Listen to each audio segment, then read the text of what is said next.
कहानी चलो शुरू किया जाए। बचपन में हमने किसी जगह में बड़ी जंगल थी, जिस जंगल आज भी है, लेकिन बड़ी मन में लगी जो इस जगह में कुछ है। तो जीवन की वो दौड़ थी जो करीबन हमारी जीवन थी करीबन 10 साल होगी या 11 साल होगी, क्योंकि उससे पहले हमने शिला नारायण शायद मेरे हाथों में आविर्भाव हुए, और उनके बाद जो अपने जीवन में लगी, जो किसी सारे परिणाम हमारे इस भूमि पर पड़े हुए, तो इसे उठानी होगी। तो शायद बहुत ही कोशिश किए गए, जब आजू बाजू ढूंढने लगे, क्योंकि गड्ढा खोदने लगे, क्योंकि अर्थों के लोभ लालच आ जाते, क्योंकि जिस तरह सोने चांदी में अक्सर, और उन समय हमने अपने कर्म की लड़ाई थी नहीं, लेकिन बचपन की वो कहानी, शायद समय हमने सेवा भी किए बचपन में, और उन समय एक ऐसी दिन आई जो हमने उस जंगलों पर गए, काफी समय की बात थी। तो चारों तरफ हमने ढूंढने लगे, मिट्टी में कुछ रखी हुई, तो शायद ढूंढते ढूंढते हमने घर लौट आए। फिर 2-4 दिन के बाद एक आम के झाड़ वहां पे ढूंढे, क्योंकि आते का झाड़ और आम के झाड़, उस जगह को हम ढूंढे, क्योंकि हमें उस चीज चाहिए, क्योंकि अर्थों के लोभ लालसा आती है। तो मैंने तरह तरह को ढूंढी गई, लेकिन हासिल नहीं हो पाई। तो समय हम इस राज्यों से चले गए, और शायद जीवन की दौड़ थी अपने कर्म की, तो हम शायद भूल भी गए थे। लेकिन बोलते बोलते एक समय आई बारी जो शायद अपने स्थान के काम अधूरा हो जा रहे, क्योंकि ऑपरेशन में बहुत ही अर्थ चले गए, और उनके आगे में हमने कुछ कही अपने लेबर से, जो देखो मुझे कुछ इस जगह में कुछ पड़े हुए। तो इतनी बात हमने कही, पूरी बात हमने बताई नहीं। तो उस बात शायद मैं जानी, मैं गुरु जानी, उस बात कह के हमने चुप हो गए। इस जगह में कुछ है, इस बात कही, फिर मन में लगी इस बात को मन से छुपा दिया जाए। फिर कुछ दिन के बाद हम बड़ी तान के काम चालू किए, और जो काम अधूरा हो रहे, क्योंकि मंदिर करने से पहले हॉस्पिटल चले गए, अब हॉस्पिटल में अधिक अर्थ चले गए, अपने हाथ खाली है।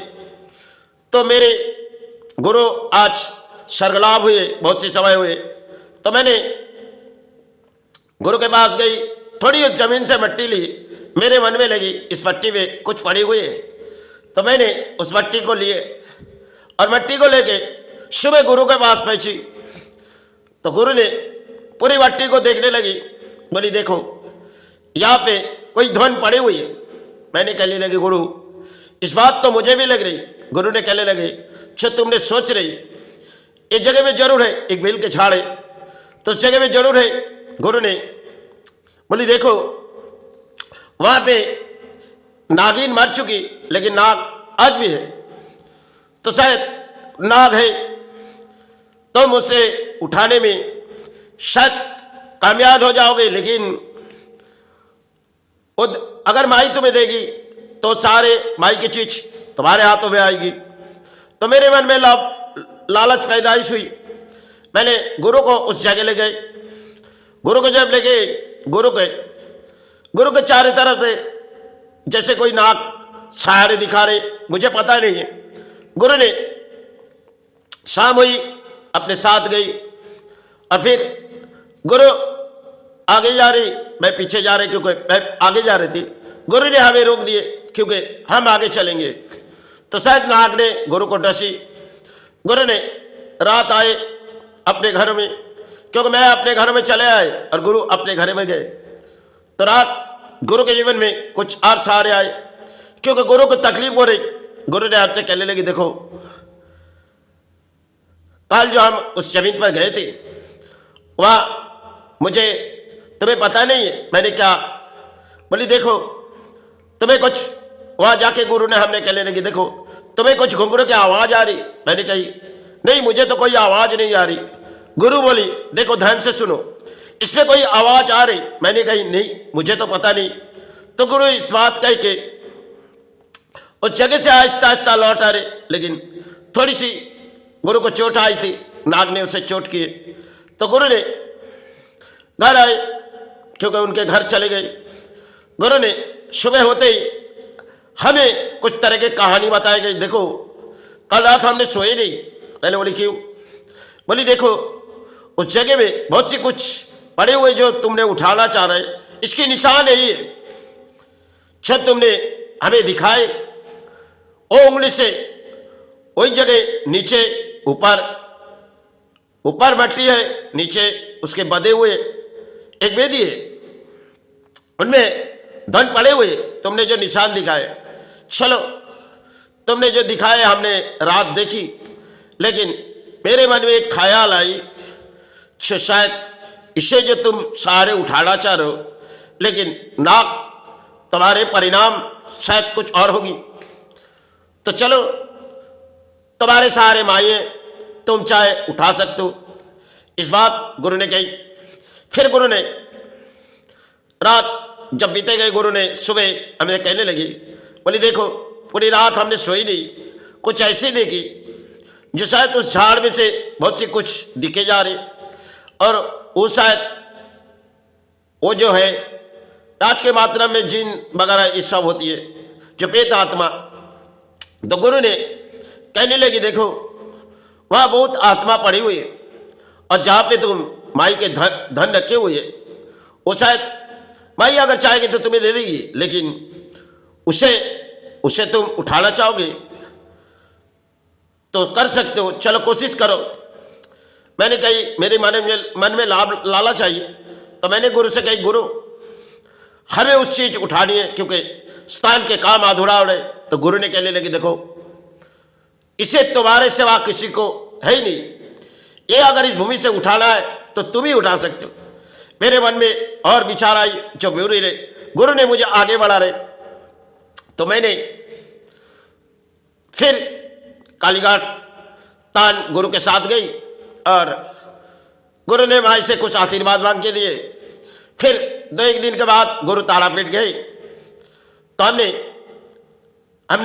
अपने जीवन की वो कहानी है जो हमने उस रात शायद पूर्णिमा रात, गुरु ने कहने लगी देखो इसे पूर्णिमा रात होगी तो सामने दूध रख देने की मट्टी के भाड़ में और खुरते रहने की, लेकिन कुछ नजर आ जाएगी। तो एक चमत्कार आई, गुरु वहाँ तारापीठ स्थान में भाई की सेवा कर रहे, क्योंकि जो सेवा होम यज्ञ कर रहे।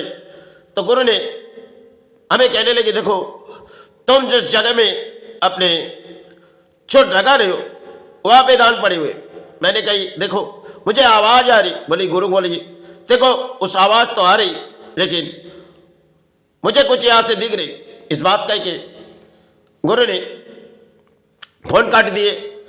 उसके बाद हम रात करीबन 1-2 बजे उस जंगल में ढूंढते रहे। तो एक नाग जब हमने काटने लगे तो नाग जैसे एक नाग चली गई, और मेरे मन में एक ऐसे अद्भुत चमत्कार आए जो शायद ऐसी बिचलियां कड़की जो शायद मुझे कभी देखे नहीं।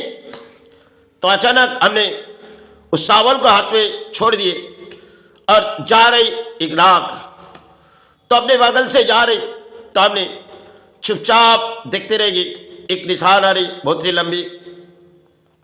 तो शायद उस बात आज जो दौड़ा रही वो गुरु और मेरे जीवन की एक कहानी है शायद आज के लिए।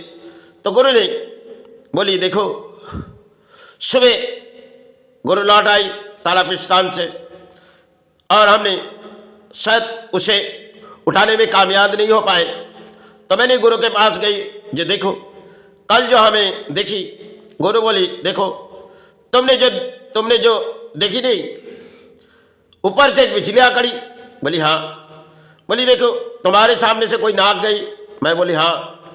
बोली देखो वो चीज किसी नागों ने संभाल के रखे। नागिन तो चली गई, लेकिन नाग संभाल के रखे। तो मैंने बोली गुरु अगर नाग संभाल के रखे तो मुझे तो उठानी है। गुरु ने कहने लगे देखो इसे तुम्हारे सिवा कोई उठा नहीं सकती। इस बात गुरु ने कही। फिर हमने कुछ दिन खामोश हो गई। फिर एक ऐसी बारी आई, फिर हमने कोशिश करने लगे, फिर मन में लगे या बैठ के जॉब सेवा किए जाए, क्योंकि सामने जहाँ झाड़ है, वो बेल के झाड़ है, तो माई का आविर्भाव होती है। क्योंकि गुरु ने हमसे कह दी, जे देखो यही जगह में माई रहती थी, लेकिन वो शायद तब की क्या कहानियां हम जानते नहीं, लेकिन सचमुच के यहाँ माई की पावरों की आवाज़ आ रही है। मैंने कही देखो गुरु, हम वहाँ जॉब लगाएंगे, तो हमने रोज शाम को चले जाते थे, कुछ लालच मन में थी तो वहाँ जॉब ध्यान करते थे, फिर वहाँ से लौट आते थे। ऐसे करते करते कुछ दिन होगी, मन के लालच पैदाइश हुई, तो शायद मन के लालच को तो इंसान भुला नहीं पाते, तो शायद उस बात गुरु तक बहुत सी समय चले गई। उस बात हमने फिर जब अपने जीवन में कुछ कहानी आई, क्योंकि तान के काम फिर माई ने कुछ सहारे दे दिए, तो वो स्थान बन चुके थे। क्योंकि कुछ ऐसे सोने चांदी के काम में, सोना के काम में जो पड़ोसी हम सैंडल टाइम ने खरीदे थे, उस शायद उसमें गोल्ड है, उसमें 1-1.5 लाख रुपया हमें मिली थी, उसमें माई के सहारे हो चुकी थी। फिर मन के ख्याल थी जो उसे हमें उठानी, तो फिर मैं पीछे हट गई, क्योंकि फिर गुरु तो चली गई, अब मेरे काम अधूरा हो गई। क्योंकि जीवन के वो दौर थी जो शायद गुरु और शिष्यों के बीच एक लड़ाई थी, क्योंकि जंग के मैदान में हम लड़ाई लड़ रहे, इस लड़ाई में मेरी गुरु है, मेरी भाई है, तो शायद उस भाई हमें आज तक दर्शन नहीं दिए, लेकिन भाई ने कुछ चमत्कार अद्भुत दिखाए गए, जो शायद माई जानी। और उस रात शिव जो देखी गई, एक इतिहास के पत्ते में हमने देखी गई, क्योंकि इन आंखों से हमने देखी जो अद्भुत चमत्कार इस आघात पथ से हो रही, जो शायद जीवन में हमने कभी देखी नहीं। क्योंकि वो शायद नाग के हमारे जीवन के खेल थी, क्योंकि काफी समय हमने नाग को, जब नागों में सेवा बंगाल में मारी जाती थी तो हमने सेवा भी की, क्योंकि वो शायद माई स्थान में किए, क्योंकि उसके बाद तो हमने भूल चुके, क्योंकि पुराने दौर को हमने भुला दिए, क्योंकि वो हमारी नहीं है। और शायद आज जो सोच रहा हूँ, माई ने हमें उस सहारे नहीं दिए, क्योंकि माई ने चाहती नहीं जो संतान इसे उठाया जाए, या तो गुरु चाहती नहीं, तो गुरु बगैर हम शिष्य आगे नहीं बढ़ पाएंगे। लेकिन गुरु और शिष्यों के बीच एक लड़ाई होती है, चाहे वो जंग के मैदान, धर्म के मैदान हो, चाहे जंग के मैदान। तो गुरु ने बहुत सी शिक्षा हमारे अंतरात्मा के लिए, गुरु शिव चाहती थी अपने संतान के बिगड़ कोई हासिल नहीं हो पाएंगे, फिर तो हमने छोड़ दिए गए। क्योंकि गुरु और अपने जीवन की बहुत सी दौर कहानी थी, गुरु बहुत सी समय चले गए, और शायद आज जिस खेल में हम हाजिर है हमें तो जानी होगी, क्योंकि बहुत ही समय हमारे इस बंगाल में गुरु आए थे, जिनके साथ हमारी कई मुलाकात थी, जो गुरु और शिष्यों के बीच एक मुलाकात थी। शायद आज गुरु जहाँ भी है उनसे सहारे मांगेंगे, और जहाँ उस चीज पड़ी हुए, चाहे माई जो संभाल के रखे, उससे सहारे मांगेंगे। क्योंकि इस भूमि पर जहाँ है धान वही पड़ा रहे, किसी की उठाने की ताकत माई की है नहीं। हमने जो कोशिश की है शायद कामयाब नहीं पाए, इससे मुझे कोई तकलीफ नहीं, क्योंकि माई के दान भूमि पर पड़ा रहे। क्योंकि चाहे वो नाक संभाले, उसे जब तक भूमि रही उस सहारे पड़े रही, यही कामना करेंगे। क्योंकि गुरु ने हमें कहने लगी, अच्छा देखो, इसे अगर तुम उठा सकोगे तो बिगर और कोई उठा नहीं सके, इस बात गुरु ने कहती।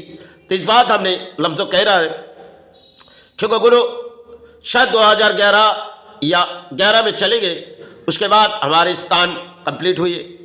क्योंकि आज अगर हमारे गुरु रहती तो शायद संतान के दिलों की बात जानती, या तो संतान जिस रास्ते पर आई गुरु जानती होगी।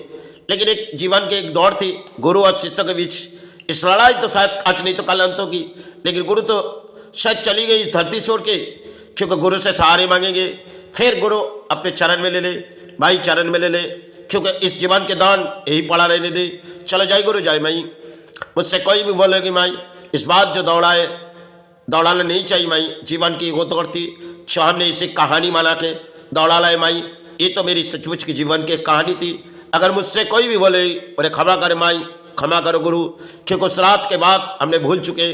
अब पवित्र रात बीते जा रही, गुरु सेवा चलाए माई, इस सेवा में आविर्भाव, मेरी शारदा माई आए, मेरी भारत के गुरु आए, इस चरण चरण के सहारे मांगे, इस गुरु चरण और मातृ चरण के सहारे हम विश्राम लेने जा रहे हैं। जय गुरु जय माई।